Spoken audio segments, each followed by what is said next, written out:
think when you share your story, you don't know who you're going to impact. And totally. you just, you share your story because it helps. It's therapy for you. To me, it gives me hope for like a better tomorrow within our society, because I think there's a more abuse that is out there, mental and physical, than what we're realizing. Oh, yeah. And because as humans, we are broken souls. You know, mental health and this domestic violence things, they don't just happen. Domestic violence happens because of something that troubled that soul that did that to me.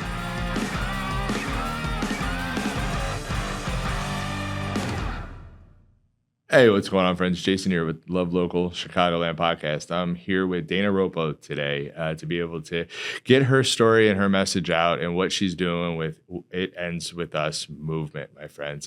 She has experienced domestic violence in her life.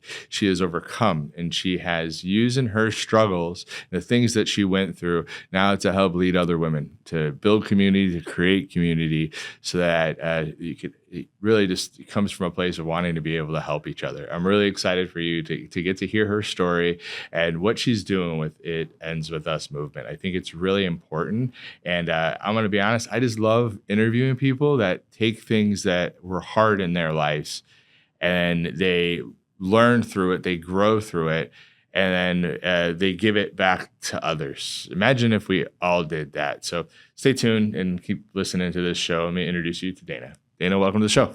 Thanks for having me, Jason. Yeah, super excited to get to know you and for our audience to get to know you. I feel like you have your show in here, which is super cool, which we are super grateful to have you in the studio. I feel like we built this studio for people like you that want to do good in our world and make this place better than we found it. And life's hard, and we go through struggles, and we go through different things throughout our lives. But what we do with those struggles is up to each of us. And you're doing some good with some of the things that you've struggled with. So kudos, and I appreciate you. I'm going to kind of dive right into this. Can you walk us through the moment you realized you wanted to create something special to support others that have been through domestic abuse? Yeah. So, I went through a turning point in my life. I when they say like you hit rock bottom, you hit rock bottom, you gotta make a change in your life. So I just woke up and I said, you know what, I have to, the effort that I'm putting maybe into a partner or someone and not myself, putting so much effort into someone else, that I need to think back of what my purpose here is. Why am I here on this earth? And I experienced something very traumatic as growing up, and that really changed my life. And instead of putting so much energy into a partner that just won't change, right? They have to change. People have to change for themselves. I said, I'm going to get back, and I got licensed to speak to survivors of domestic violence. You have, in the state of Illinois, you have to get licensed, and so I went back and went to Metropolitan Family Services Shelter, which is in DuPage County, to get licensed and volunteer so I can talk to survivors. So I did that. And then I met a woman, just like I met you out of coincidence. I got connected with a woman whose niece passed away through domestic violence. And we connected, and she shared her story, how she volunteers at the shelter during the holidays. And I said, you know what? I said, I've been thinking about this for a long time. I want to create an event and bring women together, and just maybe like a wellness event, bring people together, and we can use that money that we raise and give it to the shelter. And that's when I started It Ends With Us movement. I said, you know what, I'm going to start a nonprofit organization of myself, and let's just see where it goes. Kind of just like when I met you.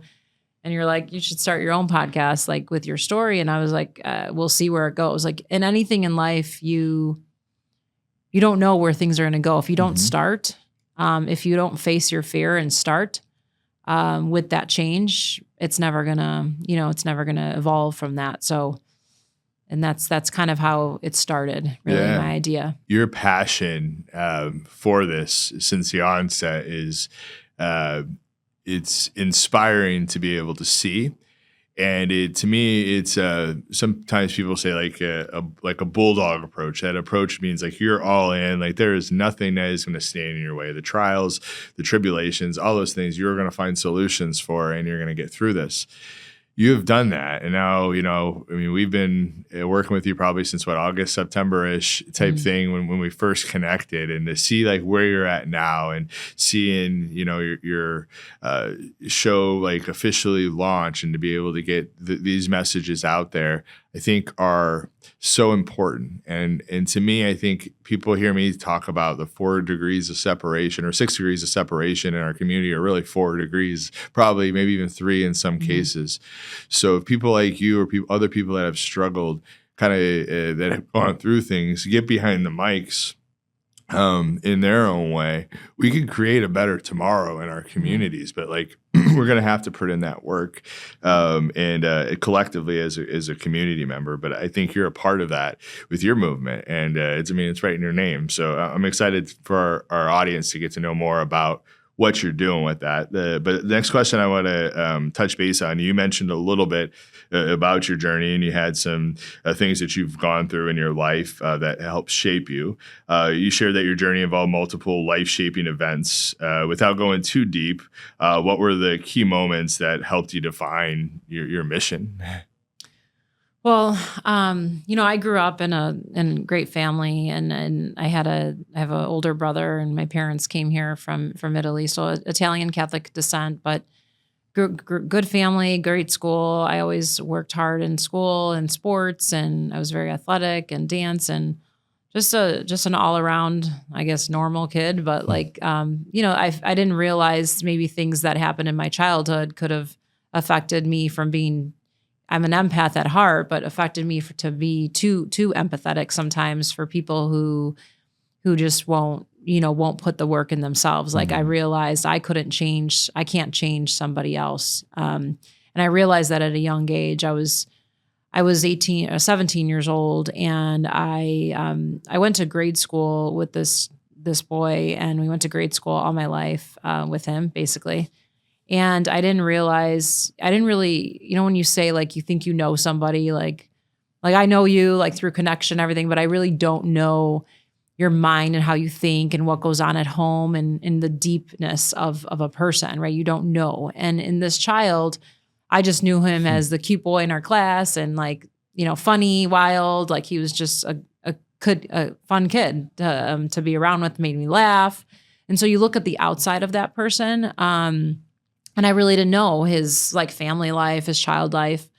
But we grew up together, and then we separated for 4 years. I didn't see him. He went to a different school, high school. So we reconnected when I was 17 years old. And my goals in life were going away to college. I wanted to either go away or go in the city. I just was very career driven. My parents just always said that, you got to get good grades. And that was part of the people pleasing kind of the personality and my empathy came from is like I always tried to do the best in everything, and I always wanted to do best for other people, but sometimes it wasn't what I wanted to do. When I look back, I think maybe it was something just to make my parents happy. Like I wanted to see them happy. So obviously didn't know that. I didn't know all that growing up, but when I met him, none of us do, it's part of the journey of life. You wish you knew that. It's right. And hopefully we could teach that to our kids, but there's going to be something with them that they have to learn and grow to that they'll teach that next generation. It's kind of how it rolls. Right? Yep. That's how it rolls. You just like you learn as you go. And, things sometimes happen. I always say that quote, like, things happen for a reason, but like you always ask why, and you question yourself because sometimes bad things happen and painful things happen, but it's the painful things in life that have to happen sometimes that shape us who we are. Yeah. And it's part of life. Pain is there, trauma to me is there. That's not always something maybe as much as you have gone through, but everybody experiences trauma. It's part of that human experience. And you talk a lot about healing and that healing journey. Now kind of reflecting on this and where you're at today, what have you learned about yourself in this healing journey? Well, I've learned a lot. What I went through was very traumatic. And it was very physical. Sometimes when you think like a big traumatic thing happening, it happens so fast that, you think that that's the thing that really that affected me the most, and it wasn't. It was the things after that, the relationships after that, more emotionally abusive relationships, kind of affected me more than this physical one. With this childhood friend, I went through a 6-month relationship. It was very short. I saw a lot of red flags. I saw signs, and it was more like I wanted to help him. I saw him going off a different path, and the person that I am, I wanted to help him and see him. I didn't want to see him dead or on the street, or I told him, you might end up in jail if you continue to go the path that you're going to. And at that moment, I didn't realize what he was going through or what he went through as a child. I didn't know that. I just knew, okay, he's going on a wrong path. I gotta, and he didn't, as I had the relationship with him, I ended it, and I thought, it was over, and he didn't want it to be over, and he had another plan, and his plan was not aligned with mine, and I would never expect someone, especially who knew me my whole childhood, to do what he did. And at a moment, I was just living my life. I went to a summer vacation. I came back, and I thought our relationship ended and it was over. And then he had a whole plan to hurt me. And I came home one night, and he was waiting for me in my street, and I knew he was coming because my mom had called me and said, you got to come home. But like, I knew he was coming. I was expecting him to be there. And as I was driving, I seen him like waving his hands, and he kind of came close to my car. I ran up to my car, and I locked my window instead of my door. And when he came in, he was very frantic and just, again, kept telling me, I love you, for him to stop. And I was just, again, trying to like be, you have to get your life together. I knew I was set with my decision. I said, you have to get your life together. And he just said, can you just take me home then? So he knew that I was not budging anymore, and he knew that I wasn't going to give in. But I was still kind enough to take him home because he needed a ride home, and I wasn't thinking anything. And as I was driving him home, he asked me a couple of things, and we had a short conversation, but it was very quiet. And we were closer to his house, and I looked at him to ask him what he was doing. And he took out a knife and started stabbing me. And he kept going. And he stabbed me, I mean, all over my head, my neck, my throat was cut, my arms.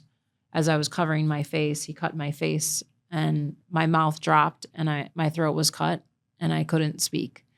And all I could say was, I love you, for him to stop, and he didn't stop. So this moment, I thought, my life is over. Like I didn't even know what was happening. It happened. My body, like it just happened so fast, and my body went into shock. So I don't remember the pain that endured.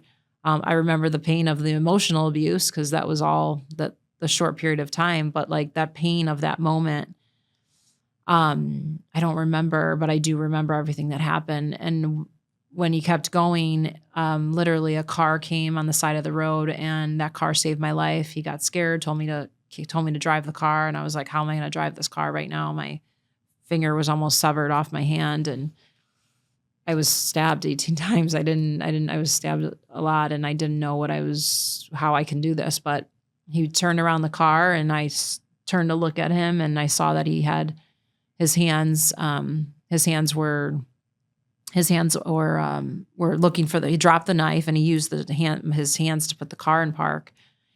That's before when the cars were not electronic, but he used the hands to put the car in park. And then I turned to look at him, and he dropped his knife, and this was my moment. I said, I have to get out of this car. Oh.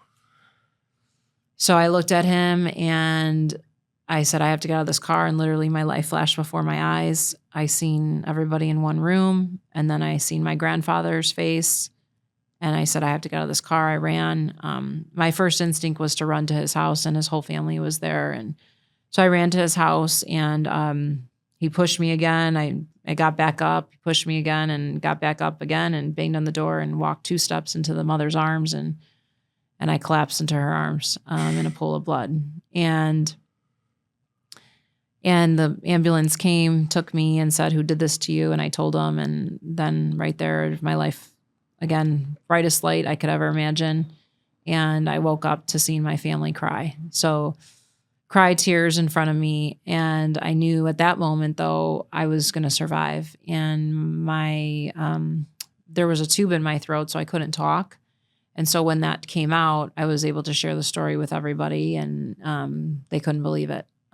So again, something like this so traumatic happened. And I have, scars all over, and I was stabbed 18 times in my head. My heart was, my outer lining of my heart was hit. My lungs were punctured, and everywhere on my body. But the hardest part was looking in the mirror. And when I looked in the mirror, I was so happy to actually be standing there. And I said, I survived. Like, this is it. And when I looked in the mirror, I smiled, and I couldn't smile. Mm-hmm. And so the knife wound to my face cut my motor nerve in my face. So it affects your eye, your nose, and your mouth. So it cut my motor nerve, and I couldn't smile. So that was a really hard thing, because everything else it's I physically an emotional thing to work through as definitely. Well, on top of everything else that you had. Yeah. So, I mean, the scars, again, when you think the physical thing that happened to me, that I healed physically, but the healing started from that moment after, I got right back. My healing was my support system and my family. So my family, my friends, I told everybody, I talked about it. I actually went to my old high school and started talking about dating violence to my old high school. So I did all that. And then I just got into career mode. Like, I'm not going to let anybody get in my way. I'm not going to let him stop me. He's trying to end my life. And how can he do such a thing? I don't know why he did what he did, but then I realized it later on in life. Went through my career, went through everything, but I think the healing really journey started when I had my son, and I had to end a marriage with my son's father, and so that's the healing when it really started, to kind of work on myself and not put my effort into somebody else that's not going to make the effort to change. I have to work on me, and I wanted to make sure my son was also raised and seeing that as well. So I started, just kind of going to get help from other people, because it's you can't do it alone. No. Can't do anything alone. And there's so much to sort through, Yeah. Human emotions they're a motherfucker, Yeah. And there's a lot of them that were coming at you, and in different ways. That's got to be heavy. Yeah. And it's to be here and to do what you've done, I think is to help build this online and in-person community, I think is frapping beautiful. And I think that they're getting other women to be able to feel confident and to feel good about themselves, and to whatever you're going to teach them. I'm not even going to try to get into that from my perspective, but to me, it gives me hope for like a better tomorrow within our society, because I think there's a more abuse that is out there, mental and physical, than what we're realizing. Oh yeah. And because as humans, we are broken souls. The trauma that is within us, especially you mentioned it. you've experienced different types of trauma in your life, and some of the later ones impacted you more, which I never heard anybody say it like that, but I'm like, oh, I could 100% agree. I think that's great that you overcame it and that you're here. We talked about like breaking the cycle. And when we talked, and I am like, yeah, like, I think we get to learn a lot more now because of this thing and how we could inform ourselves and educate ourselves that previous generations have not had. So when we can learn from people that we don't know, and then maybe eventually even get therapy or however that goes, life is just better. Previous generations didn't know that there's stigmas and that there's around mental health. At the end of the day, we need to take care of our minds just as much as we need to take care of our bodies as humans. That's how we're going to get the best out of this human experience. Right. You talked about generational trauma and education and action when we were talking and about breaking the cycle. And I love your passion for it. You said this isn't just about blaming past generations. It's about using the tools we have now. Can you talk a little bit more about that? Yeah. Well, when I started my healing journey, that was one of the things that was one of the resources I had, is like, I follow a lot of motivational, a lot of trauma informed people, coaches, different things on social media that teach about mental health and all that stuff. So I was reading it and listening to it and understanding more of the why, like, why does the abuser abuse? Why does the person being abused accept that?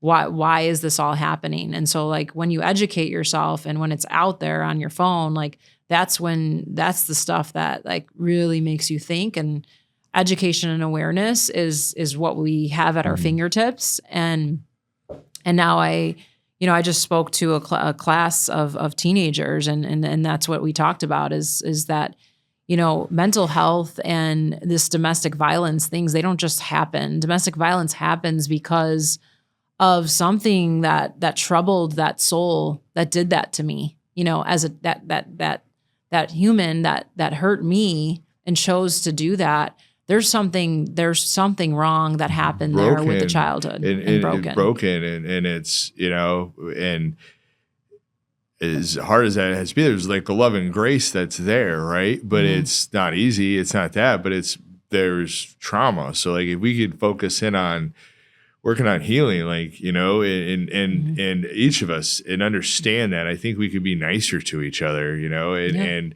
hopefully live better lives. And when things don't go the right way, we have the emotional intelligence to move past it, instead of for what happened to you, there was rage involved, there was anger involved, and probably more emotions that I'm not even mentioning.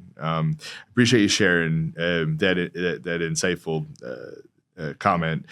For you, what does breaking the cycle look like in real life for someone stuck that might be watching this in an abusive relationship today? I think just think and look into yourself.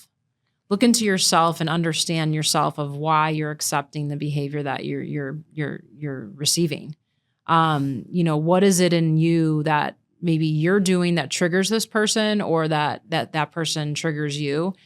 It starts with us. It starts within, and that's why I'm doing these things to help adults realize, like that have children or don't, like what's in it with them. And so if you put in the work to understand your triggers, understand why you get upset at certain things, why does this, why are you behaving this way? Why does this person say that? Like put work into yourself. And like you said, like, why can't we all be kind? Like and learn how to communicate. If we're healed, a lot more of us are going to be kind. Yes. But the hate and the anger, the ones that have gone on the healing journey understands where that comes from. Right. And so there's almost like this grace for those people. Like you feel bad for them, because that must be heavy to carry if it's coming out like that. Right. So healing is important.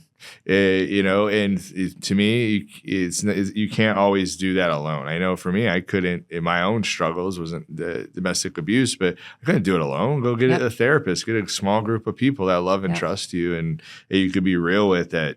Like, you all root for each other. And you got to speak up. You got to talk. And that's one thing, our parents were not raised to talk about their feelings, to speak up. And so, like, I only shared a certain amount of things with my friends because I thought they would hold a grudge or not. It's just all these things and thoughts that come in your head. If you don't tell somebody what you're going through, you're not going to be able to be helped. You have to get someone else to push you. So if you are going through that situation, talk to somebody about it. And that's why I'm here, even if I'm a stranger to that person, or if they know me, like, I'm here to talk through it because I've gone through so many experiences that I'm now, my perception on life itself, and I've gone through the healing journey. Like, I understand a lot. So to not hold a grudge, like, I won't hold a grudge against you or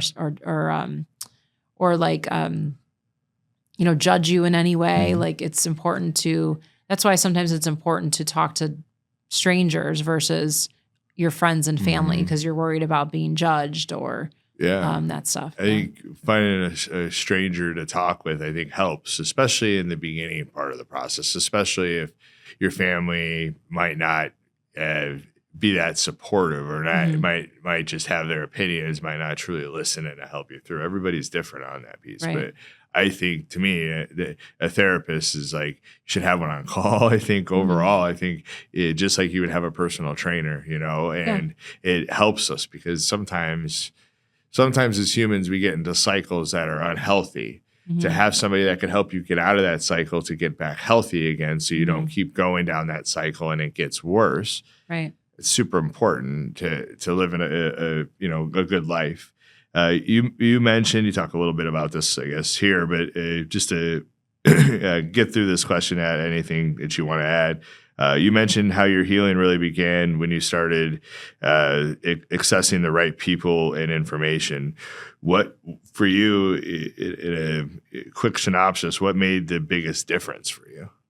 I think the biggest difference was a certain type of therapy. It's called NET therapy. So it gets into your emotions and your past traumas of what could affect you, like why you maybe think this way. Why do you do these types of actions? But again, you have to be willing to take ownership that, hey, something might be wrong. I keep on getting into these, these relationships with these type of people. Like, what is it within me? So I think that's the stigma, is like the people who are the abusive, people who are the way, like, not kind to others. Sometimes they don't realize they have a problem, or they don't take ownership. And that's where that comes from. And that comes from they're just either wired that way from childhood, and it's tough. It's really tough to change that person or to even help them think that they have an issue.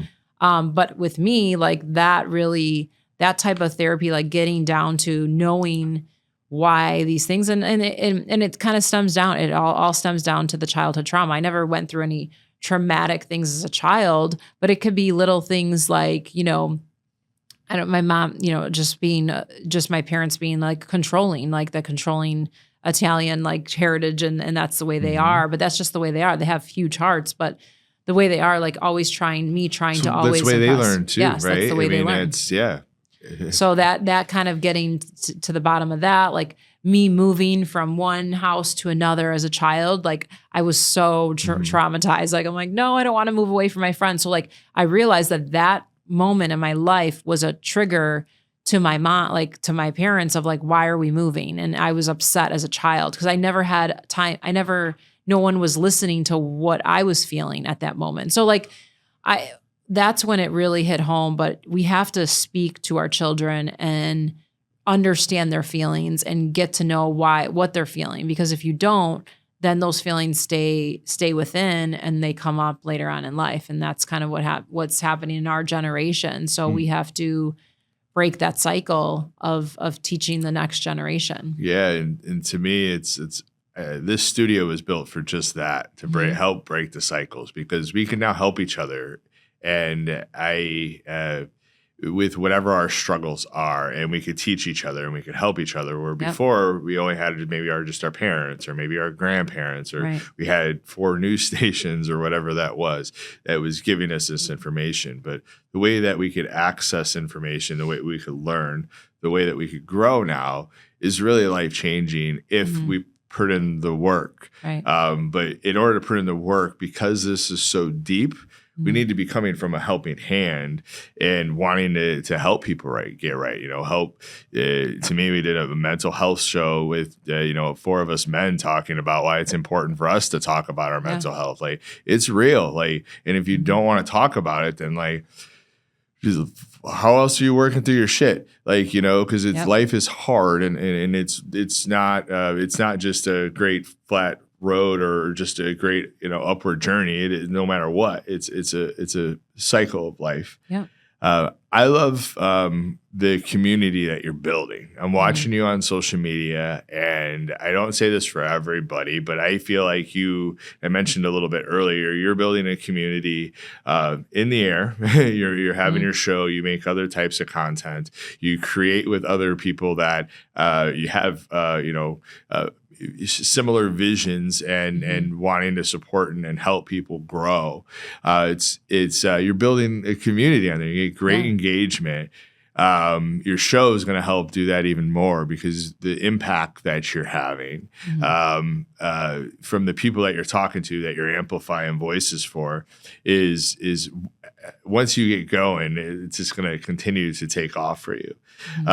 For you, from your mouth, I should say, what kind of space are you trying to create for women? And you said during our prep call, and eventually men, what kind of space are you trying to create?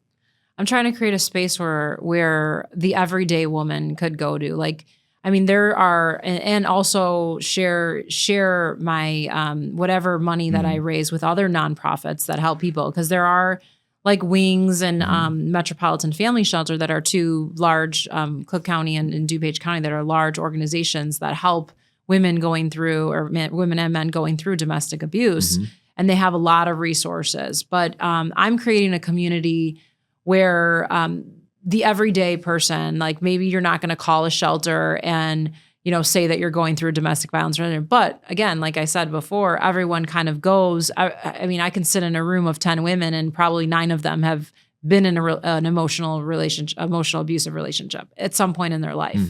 And so, and some that are married in these abusive relationships. So like, I want to create a community to bring the everyday woman to come to an event that's like fun and energizing and around supportive women, and then maybe also talk about different things that can help bring awareness to like our health, our mind, body, and our soul. Like how do we fix our mindset? Things, different tools for our mindset, different tools for our body that we can use. So just kind of bringing more awareness to a community, but also making it fun, energized for women to be support. I feel like, hating on other women is just not uplifting, it's not each other. Attractive. It's just not, it's just support each other. I'm so seeing a lot of that. I want to see more women together and like supportive. We're not here to hate on each other. It's definitely needed so much more. I didn't know that you all went through that. And I recently learned about that during a recent local talks that we did here in May. It was just that and their message was like, let's uplift each other, let's help each other, which is exactly what you're doing. You have the air, which you're helping people when you're sleeping, and you have the ground with the events. And I love how you're connecting with other nonprofits too, because when communities that do similar things join together, you are stronger together, and the support with one another could really help get the message out that you're looking to be able to get out into the community to help people that have experienced domestic abuse. Other nonprofits, other businesses, other corporate like collaborations. Like, I'm collaborating with different women that do different things that help people heal. And so like I'm bringing, like, cause I'm not the expert, right? There's experts out there, and I'm bringing the experts to the people at my events and then through my podcast, but it could be people that have met me. I mean, actually, after I've launched the nonprofit last year, less than a year ago, I've met so many amazing women that have these types of businesses that help people heal or that are going through struggles that have shared their story with me. So it's just, there's so much out there, and bringing it to the community is what matters most. And that's what I'm looking to do. Indeed. How do your events create moments of realization or breakthrough for people who might not have even realized they're in emotionally abusive situations?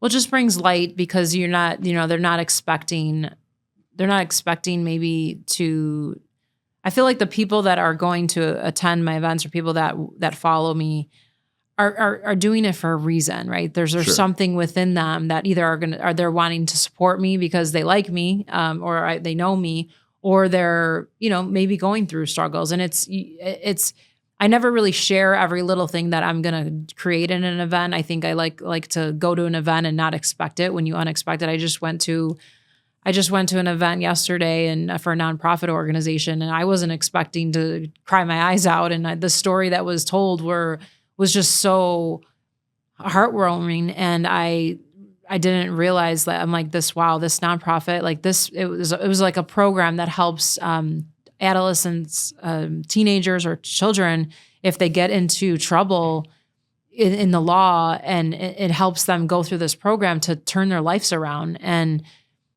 I thought about it, and I'm like, wow, what if that child who did that to me, what if he had that chance, that program, to change his life and bring his parent with him and change his life, and maybe he wouldn't have done what he did. Mm-hmm. So like I went through to that event not knowing what to expect. And that's like really what I'm trying to do is I want to create these events where you're not going to know exactly what you're going to. I'm going to share so many great things that you're going to get at this event, but there's going to be something there that's going to hit home for sure. Yeah. And you're at that, and then you're going to connect with other people too, Yeah.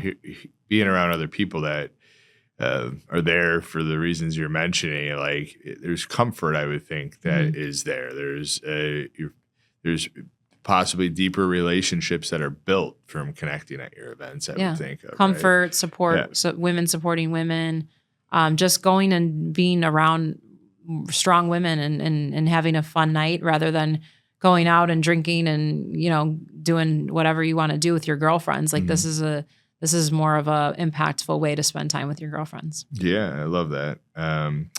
What role does sharing our stories play in healing for both the person telling it and those hearing it, in your opinion? I think when you share your story, you don't know who you're going to impact. And Totally you just, you share your story because it helps. It's therapy for you, for the person that's actually going through it. Like for me, I talk about life in general and so much in every conversation, but it comes up. Sometimes it doesn't, but like I feel like the person that's hearing it, they don't realize that maybe they need to look deep inside themselves and say like, wow, this girl went through all this stuff, and look at how strong she's standing here today, like sharing her story, doing all this stuff. Like maybe I can empower someone else. And gives people hope, right? Yeah, gives people the hope. Hope is important. Yep, sure is. Without hope, what are we doing? Yeah. Literally. And you're not alone. Yeah. We have hope, and no matter what happens in your life, there's always hope. There's always a silver lining that things are gonna really take off and be better. There's always brighter days. Amen to that. For someone listening who may feel stuck, unsafe, or unsure, what's the first step they can take? Again, there's so many resources in the county that you live in. Like I feel like, if you're going through a domestic violence, whether it's emotional or physical, if you feel like you're lost, you don't have the money, and that's where it comes to the funds to get through what you're doing. You have children going through what you're doing.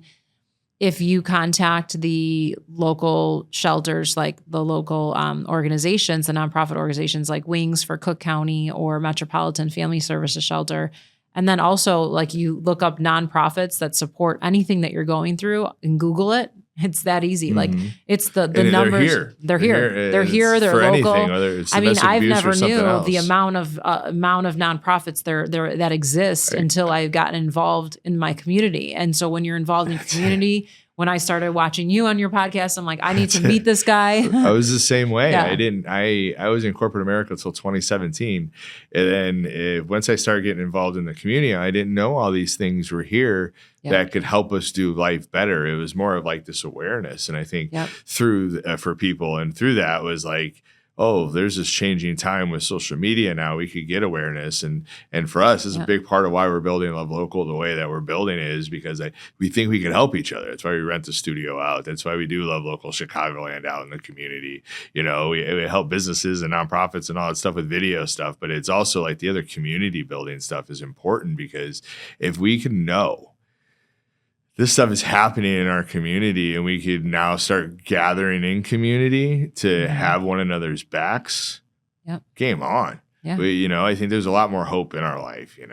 There's a lot more joy that we're going to be able to get from this crazy life that is sometimes it's really hard to have joy. But we should have it as humans.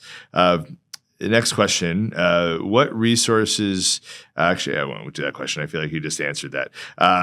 With that, how can people outside of these situations, friends, neighbors, even strangers, be better allies? Like, what can we look for? What can we pay attention to that maybe could help us be a better friend to somebody?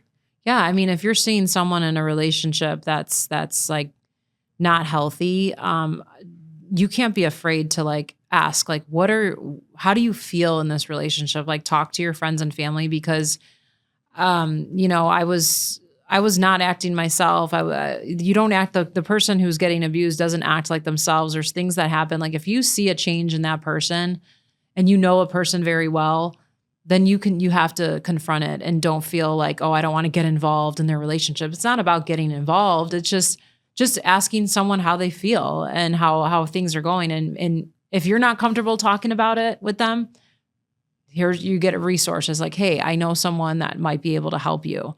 And that's what I want to provide. Like even these women that are coming to my events, again, maybe they're not going through something, but look for the people that are going through something in their life that maybe they're struggling. And then if you see a stranger, I seen a stranger just sitting, I was out to dinner one night and I seen they were both, drinking heavily, but I could see the husband, and they were an elderly couple, a husband like screaming at his wife, like right in her face. And she came up to, like, she was right next to us. And I said, are you okay? Like, are you okay to go home? And again, like, at least you can look into their eye and just ask them that. And again, we can't control if that person's ready to leave that other person, or we can't control what happens.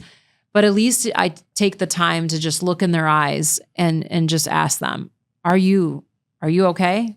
Are you okay to go home? Do you need help?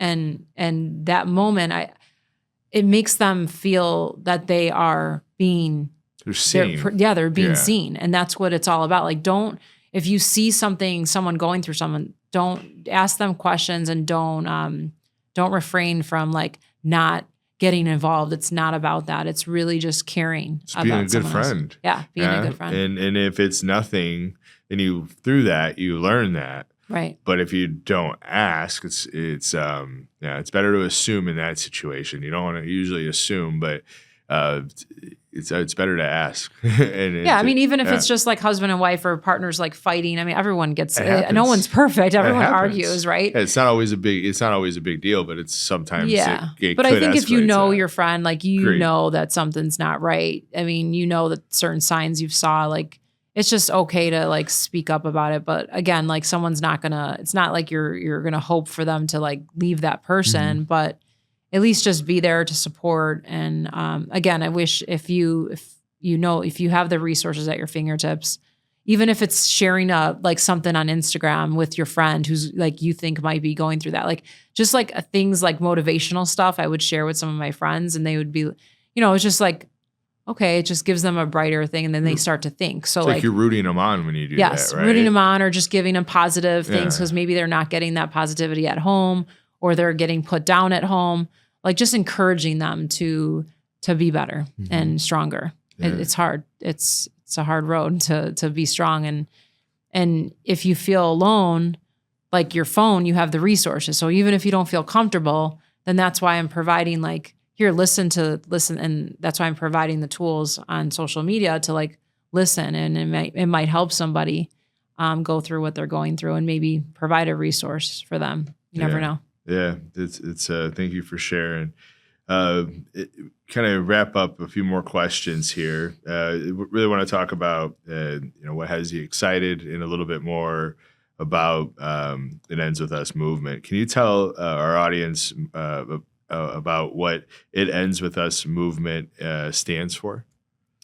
Yeah, so it stands for the movement to affect change and breaking generational cycles. Like it ends with us. Like we have to, again, we have so much awareness, so much resources that can help us make a difference in this world. Like there's no excuses. Like we have everything that's going on in our world, our health, our mind, our bodies, like our souls, like everything is at our fingertips. And it's got to end with us. Our children need us. Our next generation need us being healthy.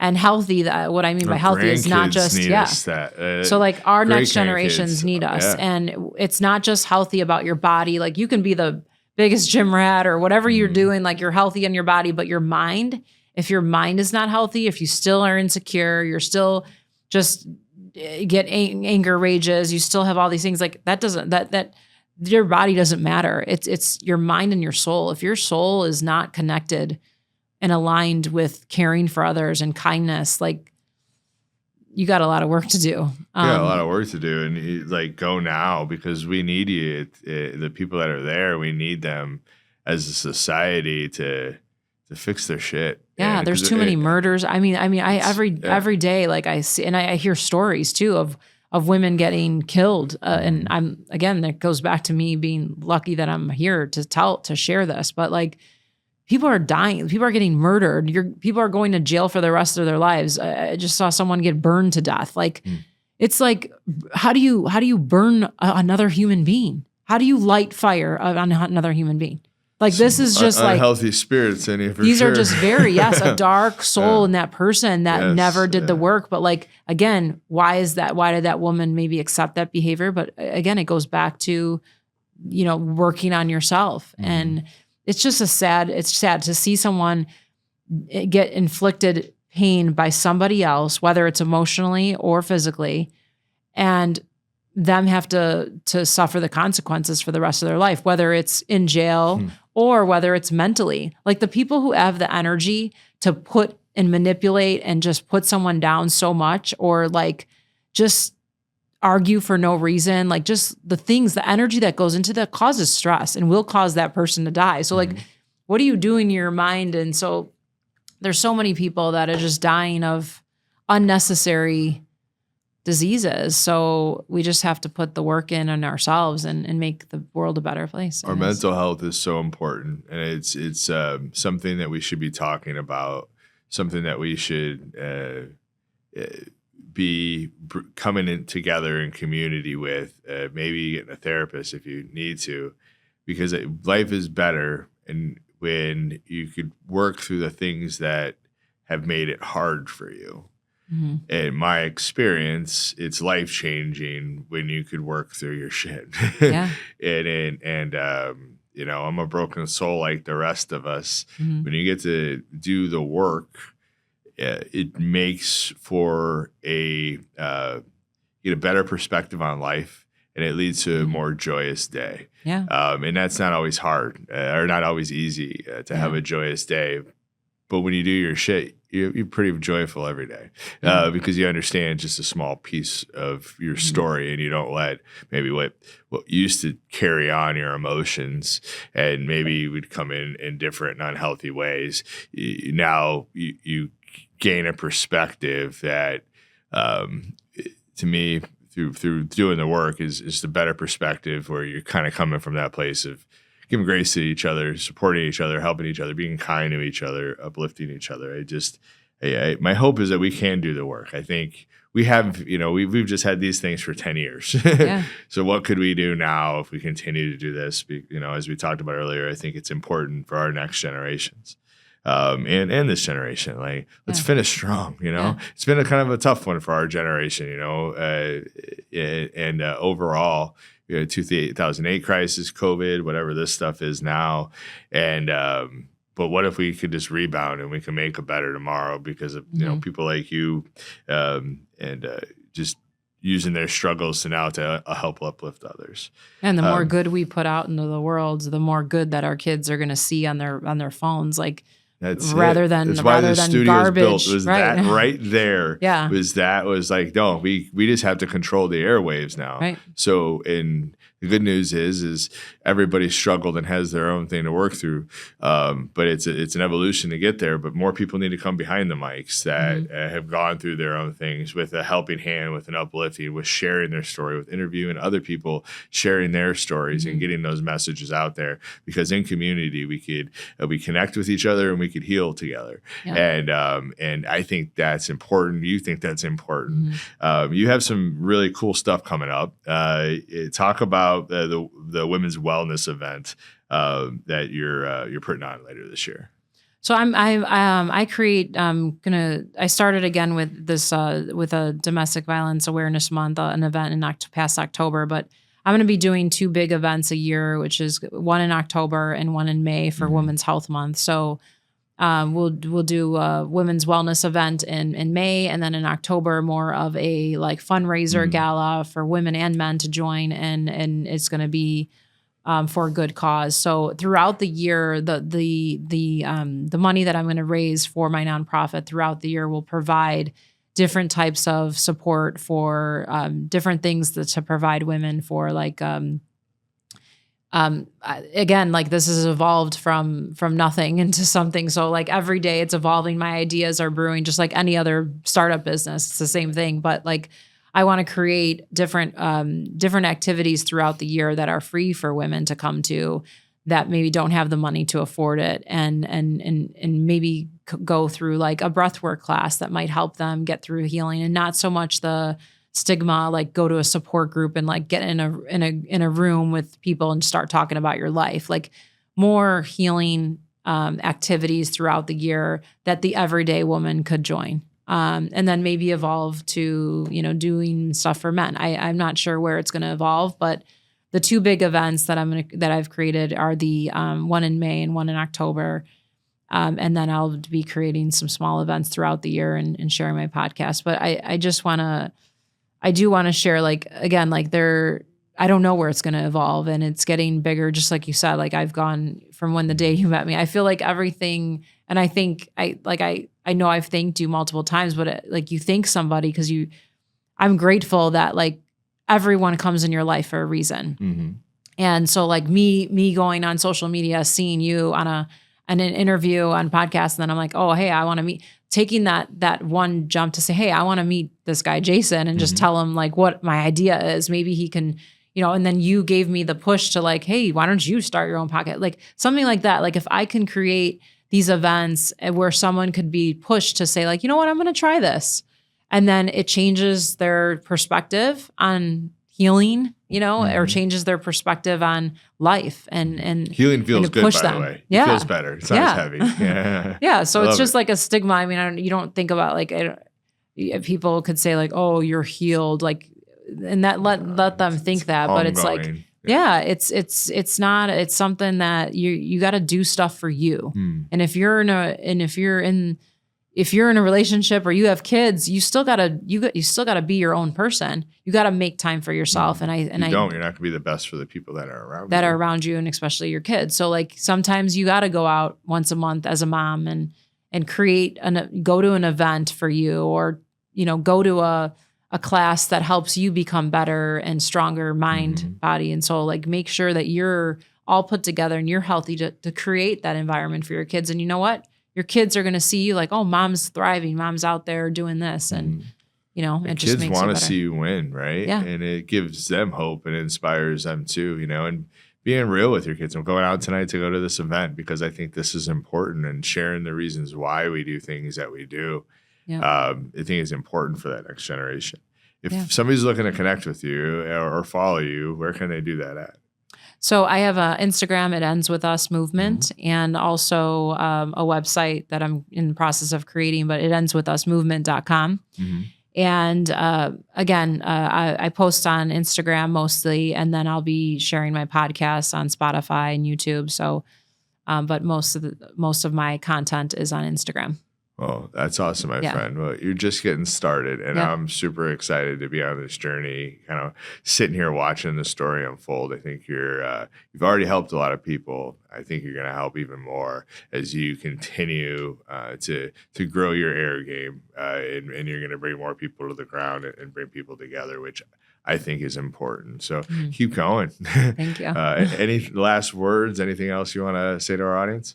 Yeah, I'd just like to say, you're not alone. And I feel like the more you put yourself out there, you meet so many different people that can change your life. And don't fear that, because I think everyone's put in your life for a reason. So don't let the fear get through, and you're not alone. And there's so much support out there that can help you. Drop the mic. Yeah. My goodness. Well, I appreciate you being here today. And my guess is we'll probably do one more of these or more of these as we continue to evolve too. Yeah. But thanks for being here today. Thanks for having the courage to get behind the mic. Thanks for using us here at Love Local. It means a lot. We're trying to get this off for people like you. It's hence Love Local. If we support each other, life's just better, right? Yeah, so sure is. Keep going. Thank you. My friends, go check out It Ends With Us movement. Follow them on social.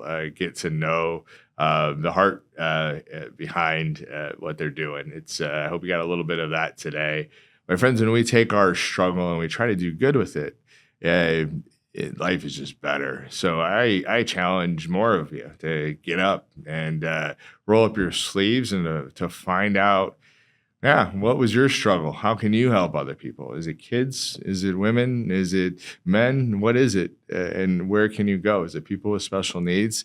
If we all just roll up our sleeves, get into the work, I can promise you these nonprofits that are around our community, they've been waving with their hands up for a long time for more people to come. At the end of the day, we need more time. We need more resources from people and more awareness about the nonprofits that are in our community that help people with things that we struggle with as humans. So roll up your sleeves. Let's go. Support local, love local. We're stronger together. Appreciate y'all. Thanks. Peace.